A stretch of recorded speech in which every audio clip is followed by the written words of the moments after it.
I met Erin in January of 2007 when she was assigned as one of my trainers at Alliance Family Services. This was in Coeur d'Alene, Idaho. I remember her as being a poised young woman, quick to laugh, smart as a whip, very outgoing.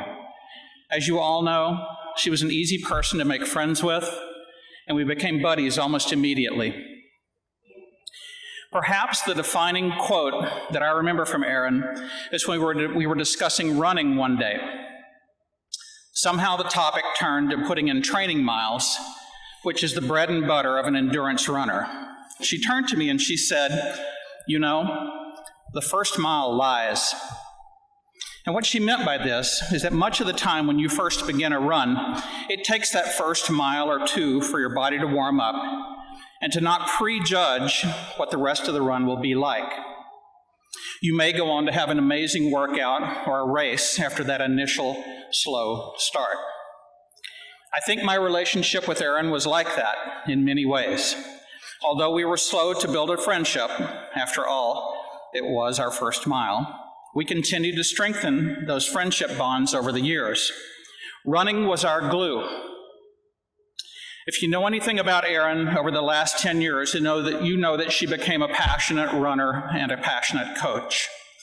She did not begin as a fast or successful runner. Indeed, her first mile lied. In 2008, Erin asked me and another coworker if we would run her first half marathon with her. She ran well, but it was nothing to write home about. But she would go on to surpass that time and much, much more.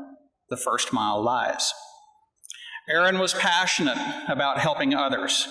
During the first couple of years of our friendship, she earned her master's in social work and then moved to Astoria, Oregon. There, she pursued a job as a school counselor. We continued to stay in touch, and I would visit there when able. Most of the time, it would be some running or triathlon-related adventure. Of course, as we all know, Erin met the love of her life while living in Astoria, Erin Grigsby, or Grigsby as many of us call him. Her good fortune in meeting Grigsby was also an example of the first mile lies, as their love only continued to grow and blossom. True to her caring spirit, she worried more perhaps about Grigsby than about her illness. Erin's love for her family was special, and her eyes would light up when she mentioned them. Her parents supported her in her passions and pursuits, and her bond with them was made of an unbreakable love. They both cheered her on in her chase to qualify and race the Boston Marathon. She was perhaps the most persistent person in training that I have ever known.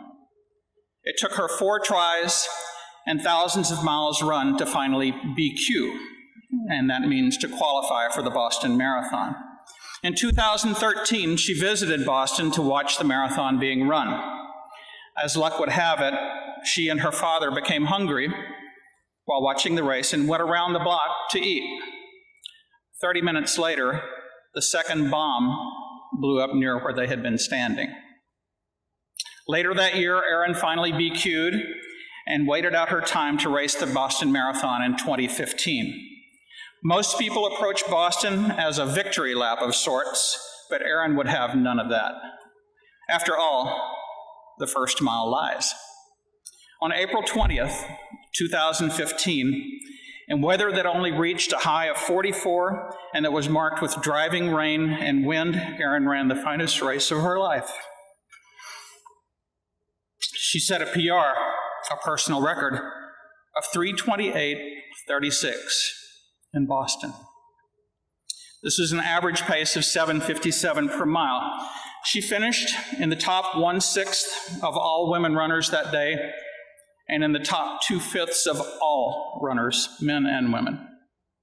Truly an amazing feat for an amazing lady.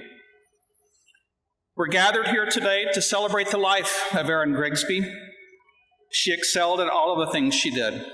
Runner, coach, counselor, friend, sister, daughter, and wife. None of us will forget the special moments we spent with her and the special memories that we have of her. The legacy that she has left us all will continue to inspire those that we touch. Remember, the first mile lies.